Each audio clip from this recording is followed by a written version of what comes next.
region. We got some hot stuff coming in. We got a shooting at the mall, Columbiana. We got multiple calls coming in at 100 Columbiana Center at the mall. We're trying to get as much as we can, but right now we're getting a lot of calls coming in. 100 Columbiana Mall.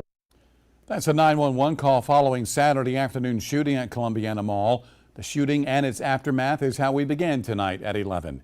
Columbia police now arresting 2 suspects and are searching for a third in connection with the incident. 15 people ended up being wounded or hurt.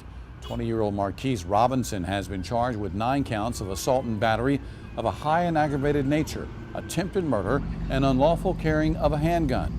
His first court appearance is set for 8:30 tomorrow morning. Additional charges were filed today against 22-year-old Jerwayne Price. He's also charged with 9 counts of assault and battery of a high and aggravated nature and attempted murder, along with the weapons charge he's already facing. Price was given a $25,000 bond yesterday on the weapons charge, but he remains locked up in jail tonight. Also this evening, Columbia police are looking for 21-year-old Amari Smith. He's facing the same charges as the other 2. Again, this would be 22-year-old Amari Smith. Smith is considered to be armed and dangerous.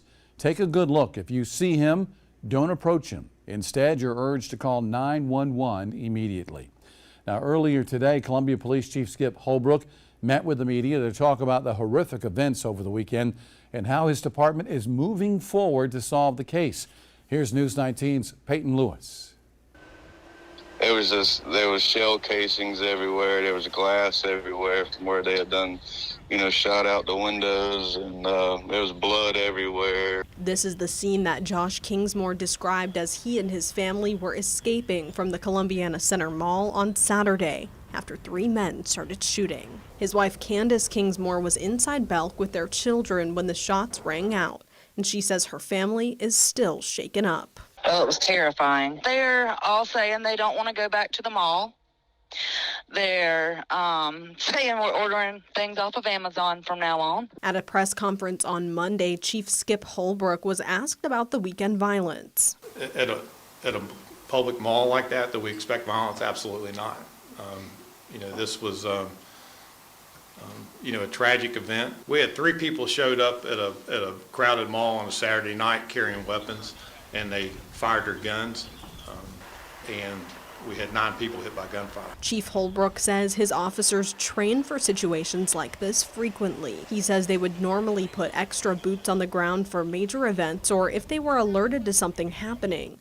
But in this case, Holbrook says there was no way of knowing. We do believe that this was just a happened circumstance that occurred with these individuals, but because of an ongoing dispute, and the fact that they all were armed, emotions took over and you had firearms that were introduced into a dispute. The police department says they encourage business owners to reach out and partner with them in the future to keep their areas secure.